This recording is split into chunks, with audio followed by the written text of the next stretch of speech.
Muy buenas noches, bienvenidos a 360 grados, una visión global de la noticia. Soy Ana María Serrano y voy a compartir este espacio para debatir todo lo que sucede en Colombia y en el mundo. El día de hoy no nos acompaña Hassan, así que tengo esta tarea de guiarlos y acompañarlos durante esta noche. En 360 grados estaremos hablando sobre la tensa situación en Venezuela. Hoy afirmó el presidente Nicolás Maduro que es el producto de un golpe de Estado que se planea en su contra. Esto viene de la extrema derecha latinoamericana, ha dicho, y tiene el apoyo de la cadena CNN. Maduro ha explicado en una rueda de prensa que a un grupo de CNN le fueron retiradas las credenciales de prensa por cubrir noticias que incitan a la violencia. También señaló a los presidentes Santos, Piñera, Martinelli, que están apoyando a la extrema derecha venezolana por seguir órdenes de Estados Unidos. ¿Qué es lo que pasa en Venezuela? ¿Qué es lo que está sucediendo hoy en debate en 360 grados? También estaremos conversando en una entrevista con el ex alto comisionado de paz que aspira a ser vicepresidente de Colombia por el Partido Conservador en una fórmula presidencial junto a Marta Lucía Ramírez. Hablamos de Camilo Gómez, el ex comisionado de paz durante los diálogos con las FARC en el gobierno de Pastrana. Empezó pisando fuerte, ha criticado la llamada mermelada, anunció que continuarán los diálogos con las FARC pero sin ningún tipo de impunidad. ¿Qué más tiene que decir Camilo Gómez y cómo cambia con su llegada a la carrera a la presidencia? Hoy nos responderá en 360 grados. Bienvenidos.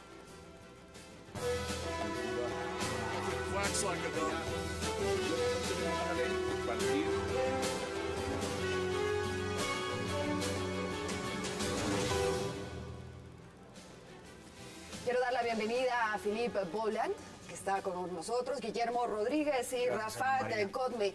Bienvenidos los tres, gracias por aceptar esta invitación para debatir, para tratar de analizar la convulsionada y difícil situación que vive Venezuela en este momento, en donde también ya incluso se han llamado y se esperan graves protestas para el día de mañana. Continúan, vamos varios días. Y quiero arrancar por plantear, Santos se mete insolentemente en los asuntos de Venezuela. Santos es un mentiroso, como lo ha calificado el presidente Maduro. Rafat. Bueno, Ana María, un gusto volver al programa. Un saludo para todos, antes que nada. Y digamos que tanto el presidente Santos como el presidente Maduro están actuando según una lógica política bastante fríamente calculada. Santos actúa según una lógica reeleccionista, donde se está queriendo mostrar en función de esa lógica en torno a que él quiere mostrarse ante la opinión pública como un hombre de paz. Recordemos que él está, digamos, negociando el proceso de paz en La Habana con las FARC y se quiere seguir, digamos, reflejando así ante la opinión pública, mientras que el señor Maduro se quiere seguir mostrando también ante la opinión como un hombre que quiere mostrarse como el que está salvaguardando los pilares de la revolución bolivariana. Así que, en parte, el discurso del presidente Santos se debe a esa lógica reeleccionista en tanto hombre de paz, y el discurso del señor Maduro se debe básicamente también al hecho de que está pasando por una grave etapa de crisis o de tensión en Venezuela. Y para bajar esta grave etapa de crisis, ¿no está buscando un culpable? Y el culpable él lo ha llamado la extrema derecha y ha mencionado no solo al presidente Santos, al presidente Piñera, al presidente Martinelli. Sí, digamos que la actual tensión en Venezuela ha escalado a un nuevo nivel. Ese nivel es el de las relaciones internacionales. Encontramos un discurso como el del señor Piñera. El presidente de Estados Unidos ha dicho que va a invocar la Convención de Viena sobre relaciones diplomáticas y consulares cuando se expulsaron 3 funcionarios de ese país en Venezuela, etcétera, etcétera. Digamos que en el discurso del señor Maduro hay bastante exageración. Y sin embargo, hay elementos que pueden probar que en efecto hay una especie de conspiración llevada a cabo por la ultraderecha, sobre todo el sector que insta la violencia en Venezuela y que está siendo, digamos, apoyada discursivamente, no creo que materialmente, pero creo que discursivamente sí está siendo apoyada por la ultraderecha a nivel internacional. Damos la bienvenida a Miguel Benito, se incorpora a ese debate, bienvenido. Muchas gracias. Estamos viendo por un lado la extrema derecha, por otro lado estamos viendo que coarta la libertad de expresión, que ha expulsado, que ha eliminado ciertos medios. Él acaba de decir, él se mantiene todavía en una rueda de prensa, pero acaba de decir que CNN CNN puede permanecer en Venezuela siempre y cuando rectifique. ¿Cuál es la rectificación que se debe hacer, Filipe? O sea, la rectificación no hay. Estoy de acuerdo con Rafat que justamente al nivel de discurso puede haber como un incentivo de ciertos países de armar cosas más allá, pero de todas maneras la población de Venezuela está sufriendo en este momento. Lo que quería añadir sobre Santos es que esta situación les sirve justamente para tapar ciertas cosas que está pasando en Colombia. Recuerdo una caricatura que pasó hace poco de una mujer que le falta un ojo, que estaba, como se llama, todo mal, y aquí la caricatura decía justamente que cierto que tu vecino le está pegando, y era la señorita de Colombia. Es decir, que en este momento Colombia tiene muchas cosas que tapar con toda la cosa de los generales. Pero ¿cómo le sirve esto al presidente Santos? ¿Cómo lo está tapando? Si él ha sido señalado, él ha sido juzgado, Guillermo, ¿de qué manera le está ayudando? Bueno, Ana María, buenas noches. Mil gracias por la invitación. Realmente el presidente Santos, popularmente podemos decir que no es ni chicha ni limonada. El presidente Santos, por tratar de mantener aquí con su mermelada y con un discurso que trata de tener coherencia, que para nada la tiene en el fondo, busca calmar los ánimos, pero no condena los hechos y las vías de hecho de represión en contra de las libertades fundamentales.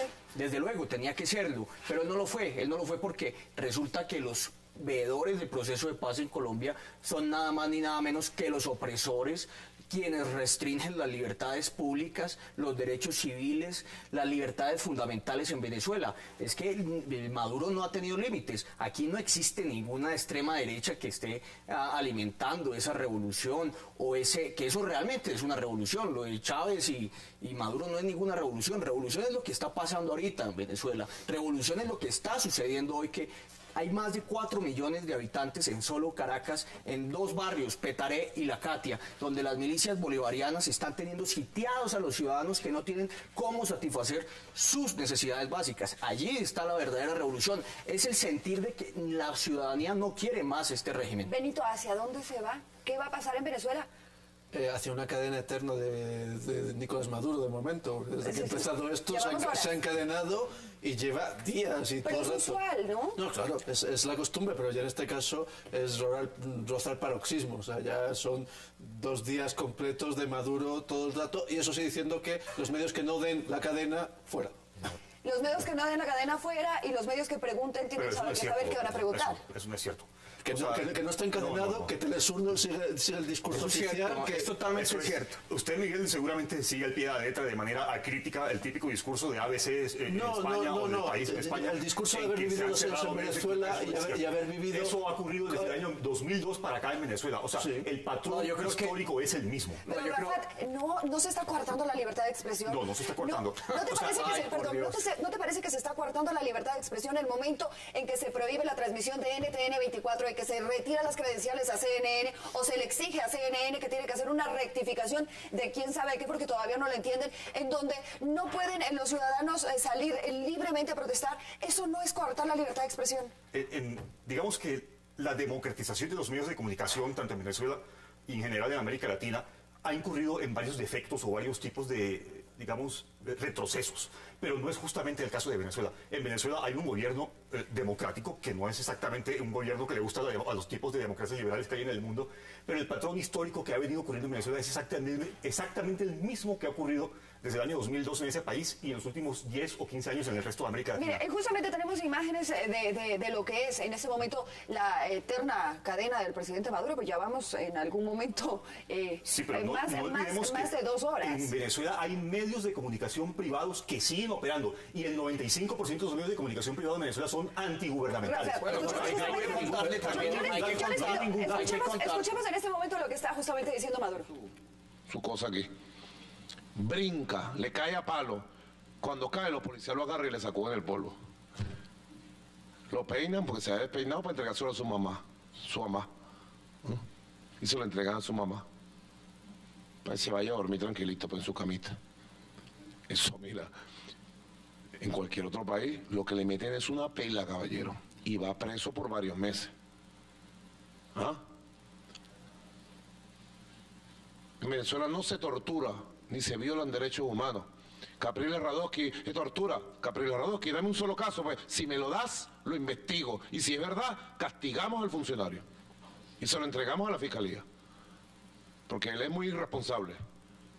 Él manda un mensaje con el vicepresidente. Tenemos varios casos de tortura. Tengo una semana esperando que mandes uno. No lo tienes. No se tortura en Venezuela. Se respeta estrictamente los derechos humanos. Si hubiera alguna prueba de algún caso, yo sería el primero en ponerme al frente de una investigación. Y escuchábamos las declaraciones. En Venezuela no se tortura, que me den una muestra, que me den un ejemplo.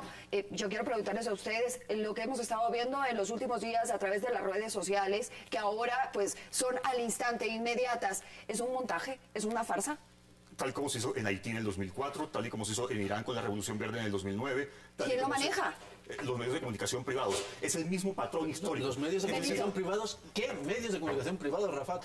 Los medios de comunicación privados o ofrecen la cadena gubernamental oficial o mantienen una línea absolutamente blanca, acrítica. Me sorprende, Miguel, el nivel de ingenuidad al que ha llegado usted últimamente. Sí, pero repito, Rafat, usted está repitiendo simplemente de manera acrítica lo que se dice por los tú medios eres el que privados asume acríticamente lo que dice Maduro. Maduro dice que los peces vuelan y tú lo crees. Bueno, o sea, pues repito, el patrón histórico ha sido exactamente el mismo desde el año 2002. Rafat, no me digas lo que he vivido. Bueno, no me digas lo que he vivido. Yo le quiero hacer una pregunta contrafáctica.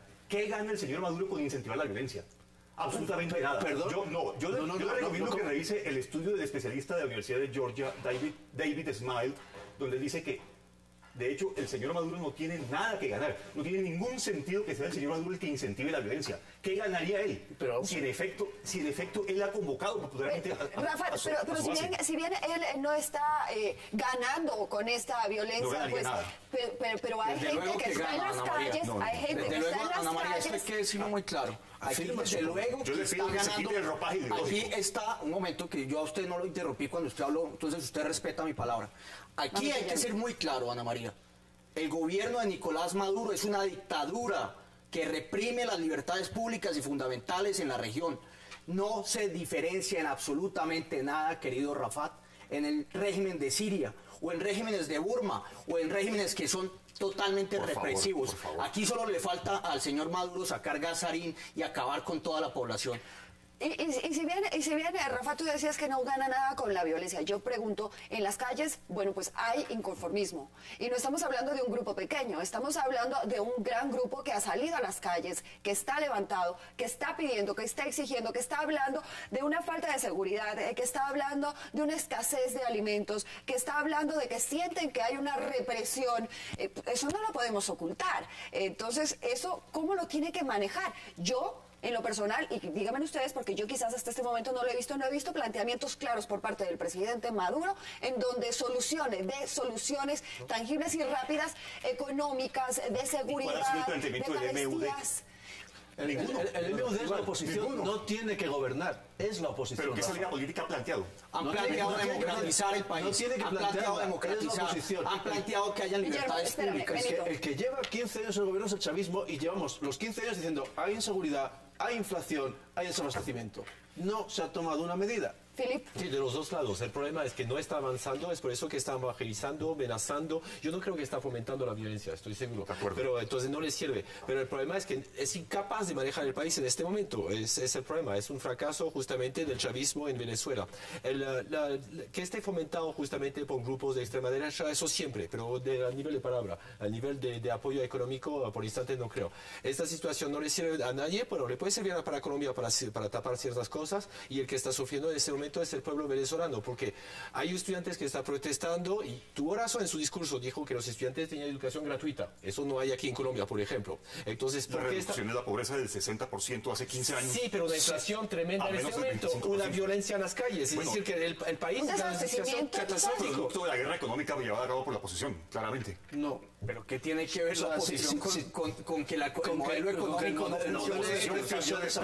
Desde las elecciones que perdió a fines del año pasado en las elecciones locales. Ni la oposición, anterior. Ninguno de los dos es capaz de manejar el país, ni la oposición, ni Maduro es capaz de manejar el país en este momento. Tú sabes perfectamente que esa es la imagen que ha hecho la oposición de Maduro. un personaje incompetente, un personaje...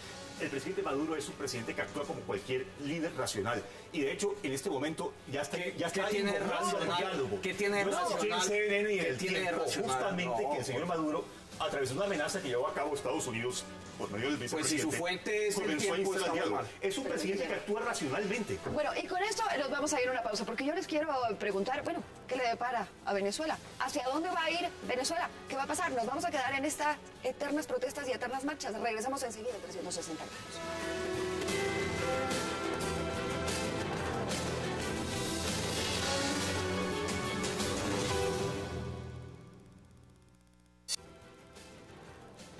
Más allá que el presidente Santos de manera insolente se mete en los asuntos internos de Venezuela, miente diciendo que aquí se persigue a los colombianos, miente presidente Santos. Aquí se le han dado reconocimiento de su identidad a más de 2 millones de colombianos y tienen derecho, presidente Santos, en Venezuela, no en Colombia. En Colombia le niegan el derecho a estudiar. El derecho a la alimentación, a la salud, lo tienen en Venezuela. Inclusive el derecho a la vivienda. Cada vez que yo voy a entregar vivienda en la Gran Misión Vivienda Venezuela, de 10 viviendas que entregamos, siempre aparece una familia colombiana que se vino por la guerra, que se vino por la miseria. Amor es lo que tenemos por Colombia y por el pueblo colombiano. Usted sabe, presidente Santos, si llega a escuchar esta grabación, ¿quién odia a Colombia y al pueblo colombiano?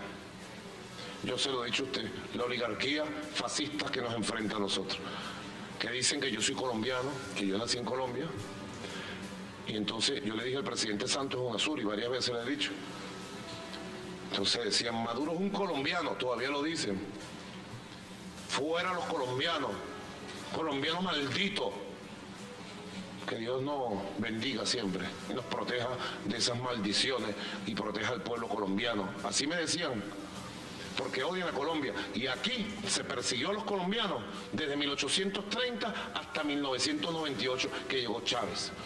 Y le enseñó a este pueblo a amar a Colombia.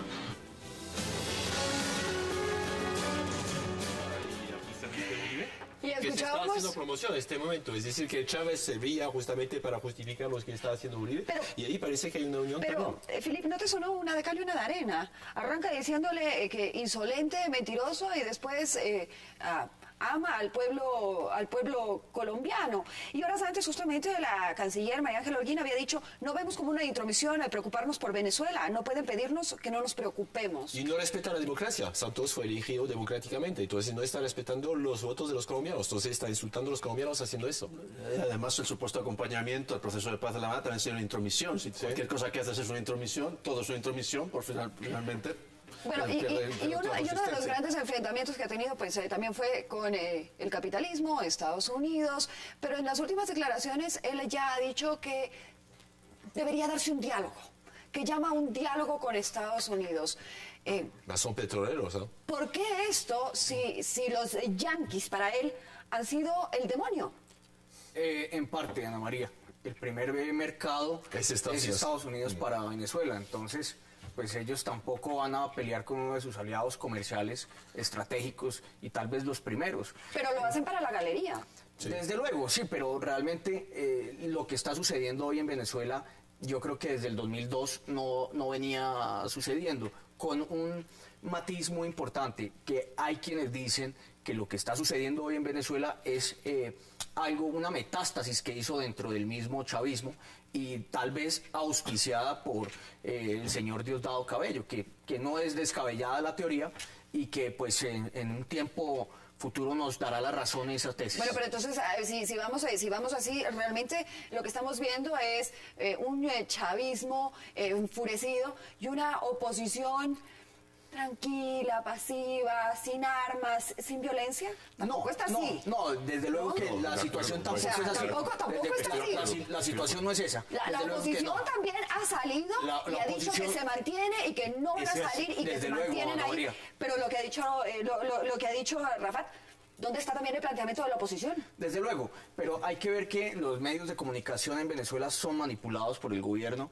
Tengan en cuenta que hay una regulación muy estrecha. Pero hablemos de Leopoldo López de Capriles. ¿Dónde está su planteamiento? ¿Dónde está el llamado a la cordura? Leopoldo López hizo un llamado a la opinión pública y a los manifestantes que había que seguir en las calles. Y pienso que eso, violentamente no, Rafa, no hay que ser irresponsable por eso. Machado y Leopoldo López han sido los mayores incitadores a la violencia y para ello han utilizado el propio movimiento estudiantil. Quienes han sido víctimas de la violencia han sido María Corina y Leopoldo López. Eso prueba la retórica venezolana está inflada de violencia desde Hugo Chávez primero, Nicolás Maduro después y la oposición también. No puedes decir que el chavismo tiene un discurso de paz y de amor porque es falso. No lo es. Se organizan brigadas y habla de... Están las milicias bolivarianas que tienen sitiado Katia y Petaré en Caracas. Mire, voy a dar unos datos brevemente. Hace unos cuantos años, 2 o 3 años, el movimiento estudiantil en Gran Bretaña, cuando salió a protestar por el alto precio de las matrículas, el gobierno británico llevó a cabo una represión tan violenta, y Filipe lo podrá recordar, fueron encarcelados 3.000 estudiantes. ¿Eso pasó en Venezuela? ¿Quién ha encarcelado? Pero Rafa, perdóname Benito, pero Rafa, tenemos cifras de personas que están encarceladas y que todavía no sabemos si están recibiendo un juicio justo. Y quiero preguntarles algo que me resulta interesante y quiero conocer su opinión.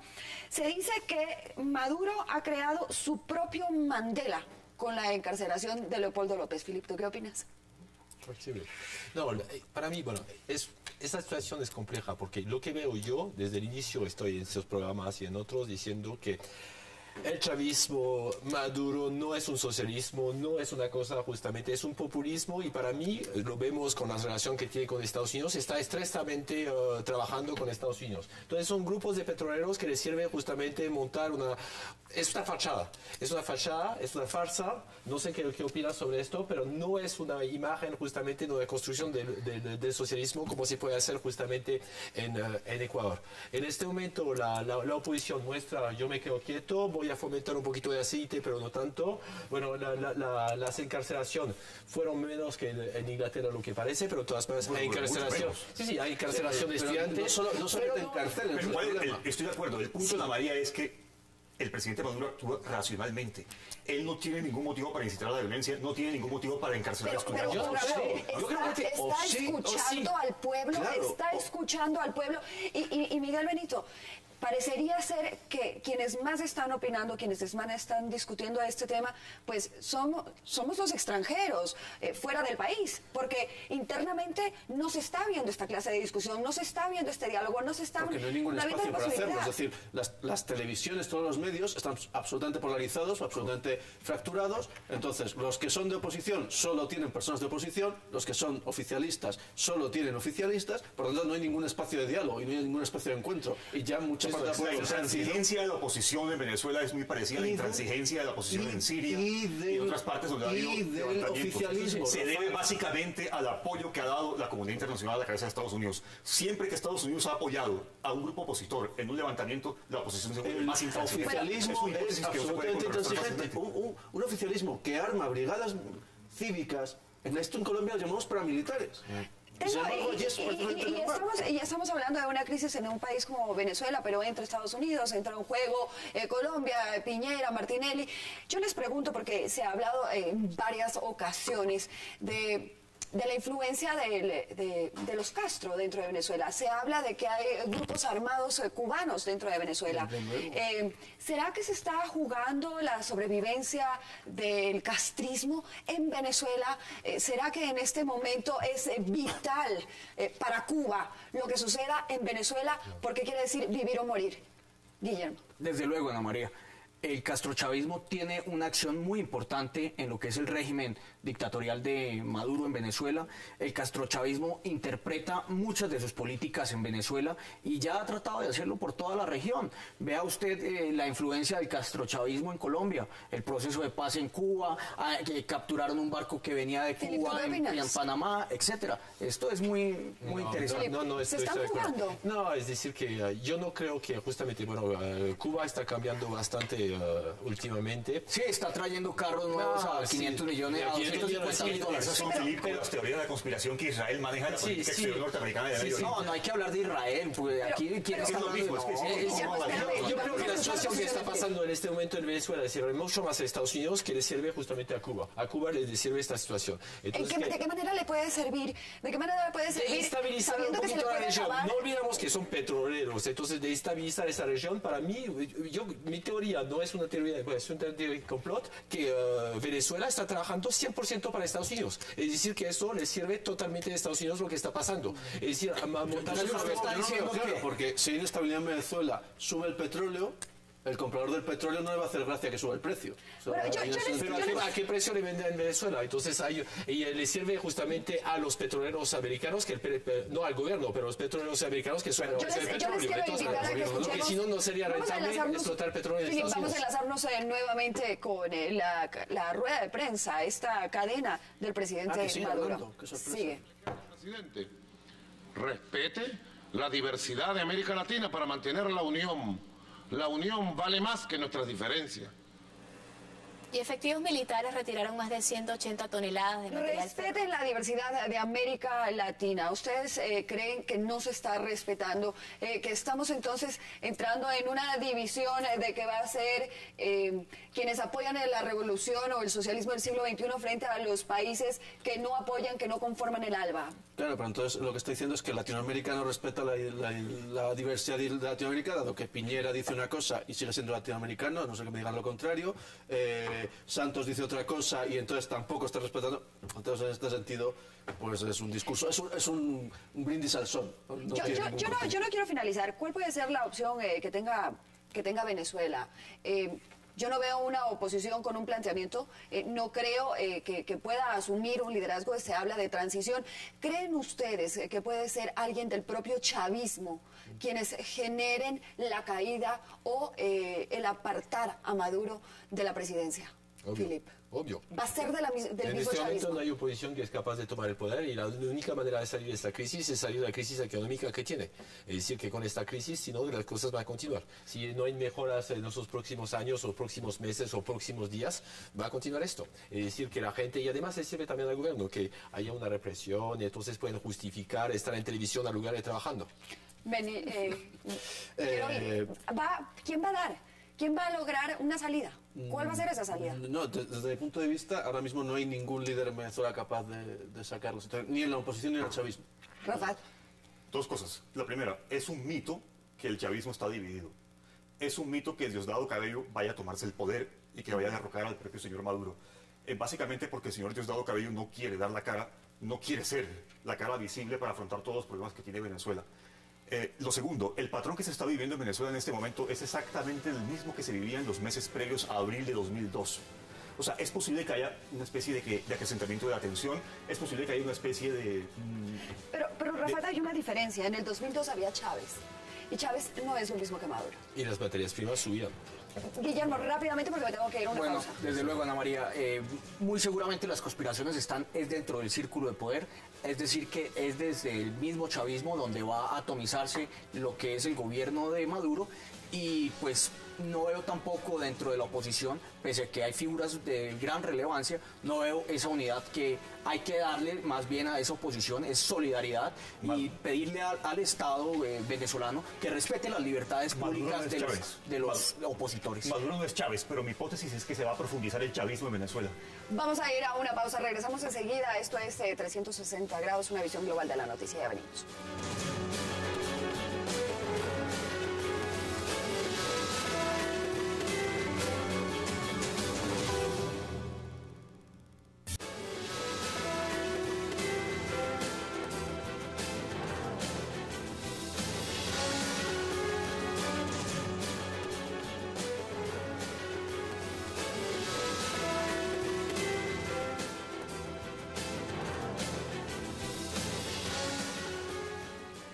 De vuelta en 360 grados y bueno, después de algunos días de muchísima tensión, lo que se espera para mañana es una gran marcha por parte de la oposición en Venezuela, pero también saldrá quienes están a favor del gobierno venezolano.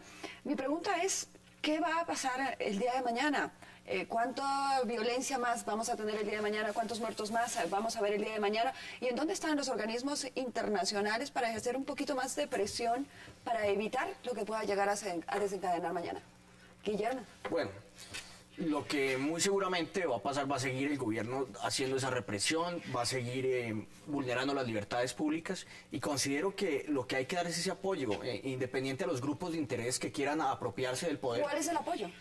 Solidaridad, hay que mostrarle al mundo lo que está pasando, cómo se están vulnerando las libertades públicas, hay que orar por ellos fuertemente. Pienso que mostrarle el solo hecho de hacer este tipo de debates y contarle a la opinión pública que allí sí se están torturando estudiantes, Rafat, hay que contarle que están matando mujeres y niños, hay que contarle que hay 2 barrios que están sitiados, los 2 más grandes, Ana María. Esto es muy importante que la opinión la sepa, porque en solo 2 barrios hay 4 millones de venezolanos en Caracas, es casi el doble o el triple de lo que hay en las favelas en Río. Rafat, Es ¿qué va a pasar importante saber mañana? ese tipo de cosas. ¿Qué va a pasar? ¿En dónde están los organismos internacionales? ¿En dónde están? ¿O cuál es el acompañamiento que deben tener también los países latinoamericanos? ¿Cuál es el acompañamiento que debe tener UNASUR en este momento hacia el pueblo venezolano? No hablemos de opositores, no hablemos de gobiernistas, hacia Venezuela.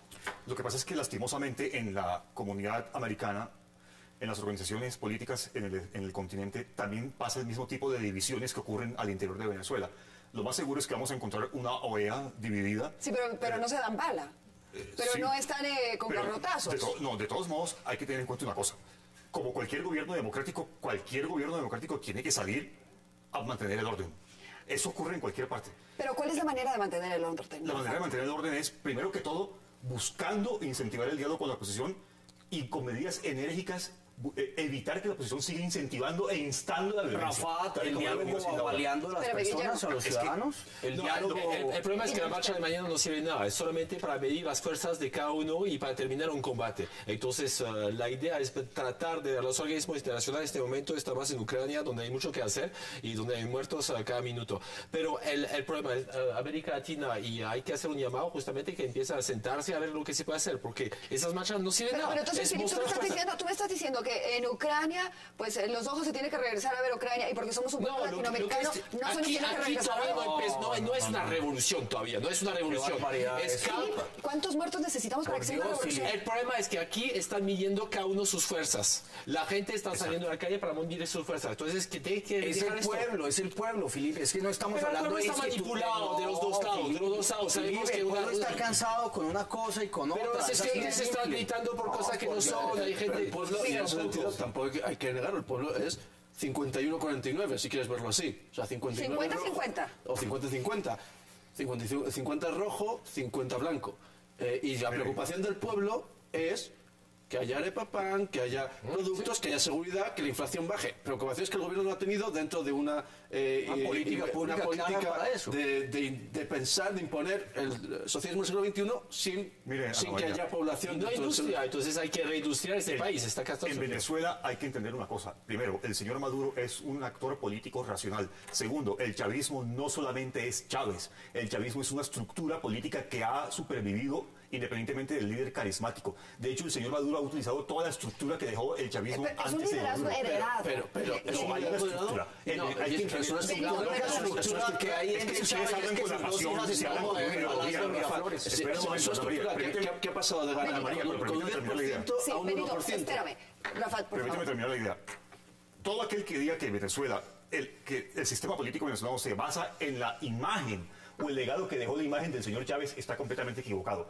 Eso sería incurrir en un análisis sesgado e ideologizado y apasionado, y por tanto poco objetivo. No, pero hace un segundo estaba diciendo que sí. Espérame, Guillermo, concluye Benito, porque tengo que ir finalizando. ¿Cuál es la idea? La estructura política en Venezuela es que el señor Maduro aprendió de todo lo que pasó entre el año 2002 y 2004. O sea, apoyo popular, mantener la libertad de expresión, tal y como ha ocurrido en Venezuela, y contar con el apoyo de ciertos sectores de la comunidad, el agua y el mercado. Les voy a dar su... Miguel Benito, no repita lo que diga ABC, por favor. Una pregunta. Miguel Benito, concluye. Tú no repitas lo que dice Venezolana de Televisión. No. Yo trato de quitarme el ropaje ideológico que tienen ustedes. Rafa, vamos a bajarle un momento. Pero ¿cuál ropaje ideológico? Hay que orar, hay que apoyar a la oposición, Pero, hay castrochavismo. Rafa, espérame un segundo. Miguel Benito, Guillermo, me queda un minuto y medio. Vamos concluyendo. ¿Qué podemos esperar de las organizaciones Está internacionales? haciendo el mandado Uribe Vélez. Espéreme, Rafa. Por Dios, no. Miguel Benito, castrochavismo. Miguel Benito, concluimos. Rafa, ¿En espérame. qué momento Miguel del día Benito. de hoy he dicho castrochavismo? El señor Guillermo lo dijo. A mí me está enseñando a No, mí. yo me dije ha dicho- Guillermo, yo dije Miguel. Bueno, tengo un minuto y medio para concluir. No podemos esperar nada de las organizaciones internacionales. Latinoamericanas son extremadamente débiles. Pero 20 segundos. el intervencionismo no es algo que se hace para que los fuertes ingieran los países de los débiles, sino es para saber que algún día alguien nos ayudará cuando tengamos problemas. Guillermo, 20 segundos. Ojalá los colombianos vean lo que está pasando en Venezuela y que aquí en Colombia ya está la playa de aterrizaje para el castrochavismo. Filip. Yo creo que los colombianos no están entendiendo lo que está pasando porque justamente el país aquí está haciendo lo mismo, es decir, apostando en materia primas al lugar de buscar industrialización del país. Eso es la política del chavismo, que fue no apoyar la industrialización. Vemos los frutos. Rafa. Mi conclusión es muy corta. El chavismo y el señor Maduro va a profundizar el socialismo del siglo XXI de aquí en adelante. De esa manera yo les agradezco a todos ustedes el haber estado junto a nosotros en 360 grados. Nos vamos a ir a una pausa, pero al regresar nos acompaña el doctor Camilo Gómez, fórmula vicepresidencial de Marta Lucía Ramírez. Venimos enseguida con él.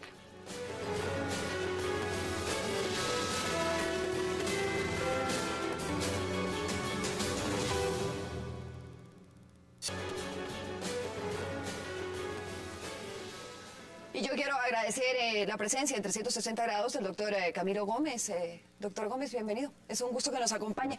Y bueno, arrancando un nuevo reto, arrancando el reto de postularse en la fórmula vicepresidencial de Marta Lucía Ramírez. Y doctor Gómez, mi pregunta de arranque, ¿cuál es su aporte? ¿Qué cree usted que le aporta a la candidatura de Marta Lucía Ramírez? Bueno, yo creo que es una candidatura en la que por primera vez una mujer en Colombia puede llegar a ser presidente.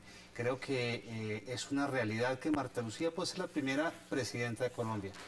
Le aporto, desde luego, ser su soldado en la causa, ser un soldado más a cargo de defender las ideas de Marta Lucía y, desde luego, la experiencia en el tema de la justicia, la experiencia en el tema de la paz, y entre ambos la experiencia en la lucha contra la corrupción. Bueno, y su experiencia principal ha sido como negociador justamente en un tema tan delicado como es con la guerrilla de las FARC. Entonces, pues usted es quien tiene una voz importante dentro del país. Y lastimosamente el tema de las negociaciones, a pesar de que ustedes saben en contra de que este sea un tema en el tablero electoral, han pasado a ser un tema en el tablero electoral. ¿Cree usted que el presidente Santos está manejando adecuadamente? Hablando de que usted ha sido un convencido de que es por medio de las negociaciones que tiene que finalizar este conflicto. Siempre lo he dicho, el conflicto en Colombia se termina negociando, pero negociando con ciertas características. La experiencia y lo que se aprendió hay que aplicarlo. Creo que hay que darle al país la información completa de lo que está pasando en La Habana. Creo que hay que recoger lo bueno que ha hecho el proceso por corregir lo malo. Por ejemplo, ¿Qué es lo bueno y qué es lo malo? Hemos avanzado, estamos sentados, estamos negociando. Creo que negociar en un tercer país ayuda, da tranquilidad, pero hay desconfianza porque no sabemos qué es lo que está pactando las FARC, no sabemos qué es lo que se está pactando en La Habana. A los colombianos hay que contarles en qué acuerdos estamos. Desde luego, las FARC tienen que avanzar también en dar señales de confianza a la sociedad. Y si no sabemos lo que estamos pactando, pues el pueblo a la final, y el presidente Santos ha dicho que será el pueblo colombiano quien defina si sigue o no. ¿Y esto se hará por medio de qué? ¿De una consulta? ¿De una constituyente? No sabemos. ¿Usted está a favor de una constituyente? Creo que primero hay que consolidar a la sociedad colombiana frente al proceso. Ese es un trabajo que el gobierno no ha hecho, porque es que la paz no es del gobierno, la paz es de todos los colombianos. La paz no es del presidente Santos, la paz es de todos los colombianos. Y si la vemos a la paz como una política de Estado, en donde en el caso de que ustedes lleguen a la presidencia, Marta Lucía, y ustedes lleguen a ocupar la presidencia y la vicepresidencia, pues usted sería el alto comisionado, el encargado de estas negociaciones, y usted ha dicho que se tiene que revisar, pero eso toma tiempo. Ustedes estarían... ¿O existiría la posibilidad de que ustedes voten abajo lo ya negociado? Lo que, vuelvo y lo repito, lo que sirva, lo que esté bien, pues desde luego hay que construir sobre esa base. No podemos desechar 3 años y medio de negociación, pero vamos a revisarlo. En los primeros 60 días de gobierno revisaremos todo y lo revisaremos de frente a los colombianos. Pero mi experiencia no es solo en la negociación. Yo soy un abogado que ha trabajado en el derecho, que ha estado en la superintendencia de sociedades, ha estado a cargo de temas jurídicos, porque la paz sin justicia simplemente no funciona. Y la paz con corrupción tampoco. Sí, pero ustedes tuvieron un proceso de negociación fallido. Y este va por buen camino. Si hasta este momento lo vemos, pues va por buen camino, no se han levantado las partes, sigue hablándose. Usted ha dicho que ha sido saludable que esto se lo maneje en el extranjero y que quizás uno de los errores o de los grandes errores que se cometió en el pasado fue el despeje. Otro de los puntos favorables fue el respaldo internacional que logró Colombia. Y las FARC no lograron ese respaldo, o la mala imagen que quedó de la guerrilla a nivel internacional. Yo le pregunto, ¿cree usted que ahora las FARC han tenido un aprendizaje en esto y han recuperado un espacio político internacional que lo habían perdido? ¿Tienen ya un protagonismo y un reconocimiento internacional nuevamente? A ver, primero, La Habana es posible porque el Caguán se dio. Segundo, el Caguán le dejó al país el Plan Colombia, la reestructuración de las fuerzas militares, la recuperación internacional de la política internacional. Yo no creo que las FARC hoy se haya recuperado internacionalmente porque el mundo ya sabe quiénes son y qué hacen y los males que causan y cómo atacan a la población y cómo reclutan niños. Esa imagen no se recupera, pero desde luego sigo pensando que el camino para terminar con eso es ese proceso de negociación. La negociación es la vía. Es una vía correcta que es difícil de manejar. ¿Qué va a pasar con las fuerzas militares? ¿Cómo ve usted la situación en este momento tan álgido, donde pues escándalo tras escándalo se ha visto debilitada la imagen de las fuerzas militares y estamos justamente en un tema tan delicado como es las negociaciones? Hay cosas injustas con las instituciones militares. No podemos atacar a las instituciones militares y de policía porque hay personas que hayan cometido errores graves. Hay que tener mano dura, sí, con los corruptos, pero no podemos generalizar porque no todas nuestras fuerzas militares son así. Ellos se han sacrificado, han dado sus vidas por nosotros y por la libertad de todos nosotros.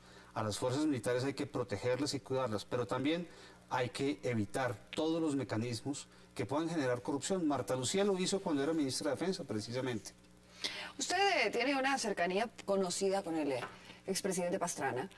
Cuando usted tomó la decisión de incursionar ahora de frente en la política, ¿le pidió algún consejo?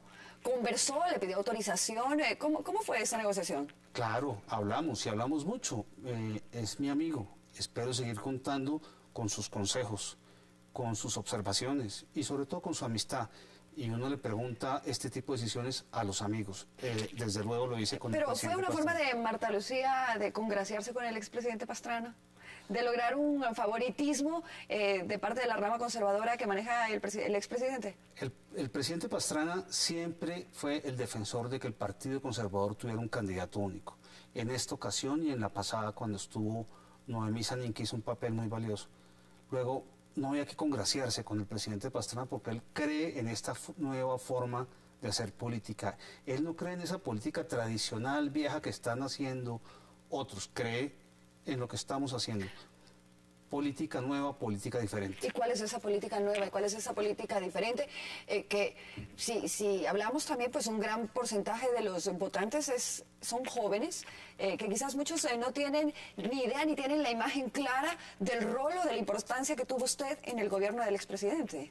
Claro, la diferencia es muy simple. Nosotros, por ejemplo, no somos los de las casas con mermelada.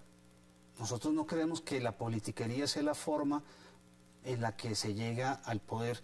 No creemos que el Estado se deba usar en beneficio de una causa particular. Creemos sí en una política con las bases del partido, como se demostró en la convención, en una política que sobre todo esté marcada por la claridad, por la transparencia, sin jugarretas. Pero entraron con un partido fraccionado, con un partido que no tiene un respaldo total a su candidata. Bueno, el partido tiene diferencias. Creo que quienes perdieron en la convención están a tiempo de reflexionar y pensar que el partido tiene una opción ganadora con Marta Lucía. Y acá, desde luego, el trabajo del partido va a ser fundamental.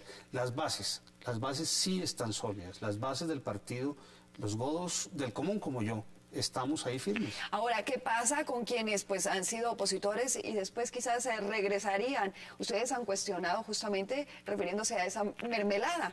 ¿Lo recibirían nuevamente? ¿No sería un revés para la oposición o para esa limpieza o para ese cambio que ustedes están peleando? Si aceptan estas reglas del juego, si aceptan que no hay más mermelada, que los recursos públicos no se pueden manejar con cuotas indicativas, que no se pueden manejar pensando en los intereses de un X o Y parlamentario, sino en el interés de las regiones de verdad, si aceptan esas reglas de juego de la política transparente. ¿Qué opina usted del gobierno del presidente Santos?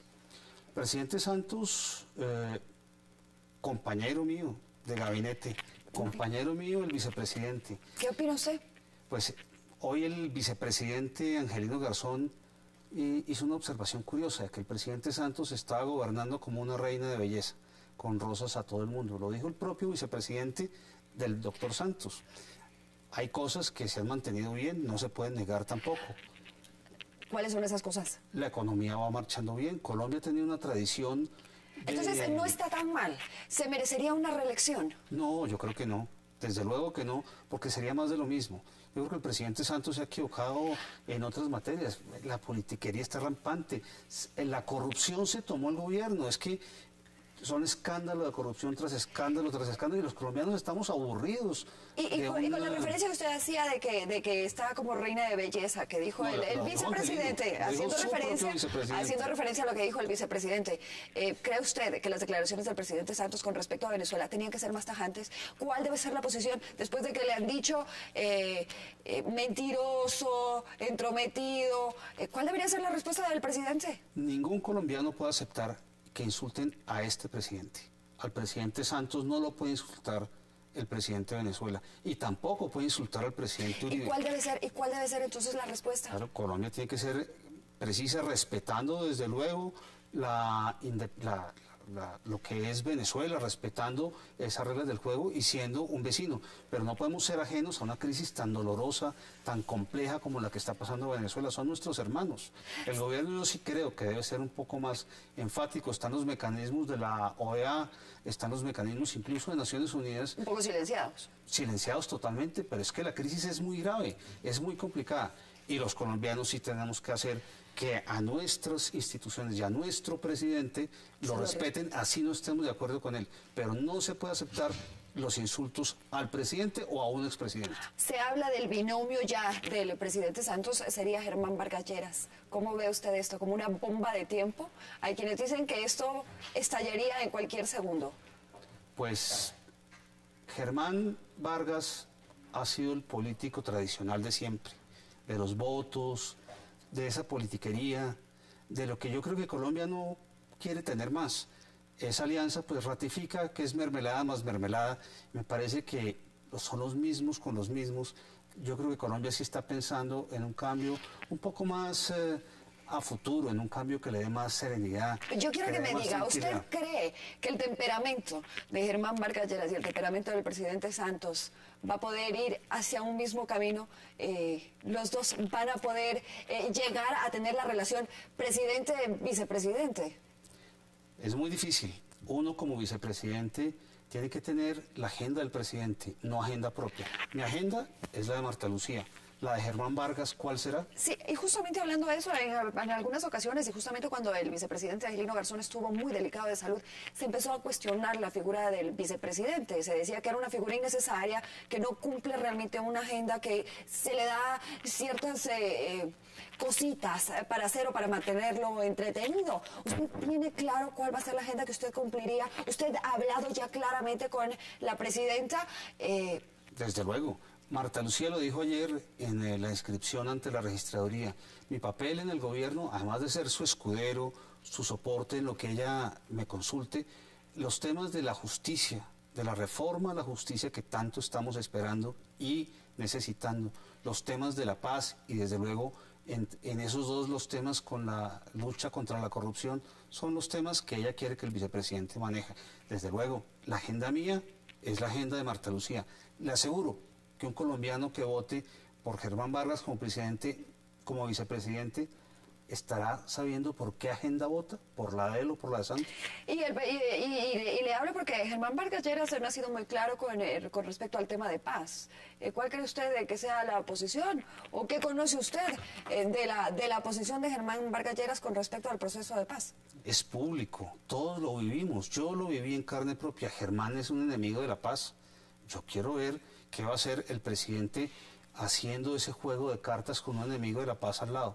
Marta Lucía y yo estamos ¿Usted se por la misma mantiene vía. con el proceso? ¿Revisan el proceso, pero se mantiene con el proceso, con las mesas de negociación? ¿Mantendría usted el equipo negociador?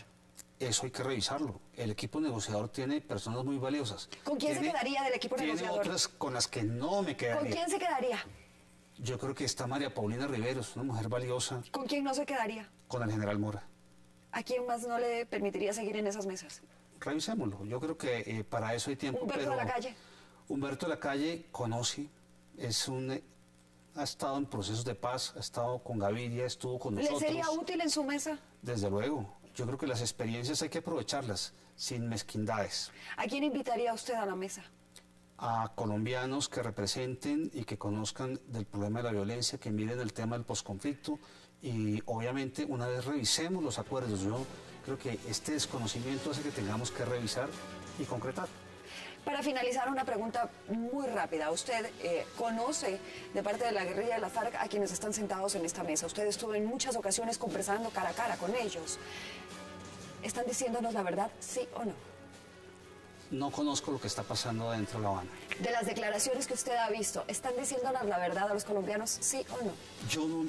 Yo creo que no importa si dicen la verdad o no. Hay que llevarlos a que firmen el acuerdo de paz, a que le demuestren a los colombianos que sí quieren hacer la paz. Eso lo hacen con señales claras. Que nos entreguen el mapa de las minas, que dejen de reclutar niños. Así vamos a saber si quieren o no quieren avanzar. Doctor Gómez, te quiero agradecer muchísimo el haber estado aquí. Sí, muchas gracias, Ana. Desearle mucha suerte y bueno, ahí está. Una de las opciones, en 360 grados queríamos presentarles también una de las opciones que pues estaremos, los colombianos, ustedes estarán definiendo cuál será su futuro. Muchísimas gracias por habernos acompañado. Fue un gusto para mí el poder estar junto a ustedes esta noche y les deseo que tengan un feliz fin de semana.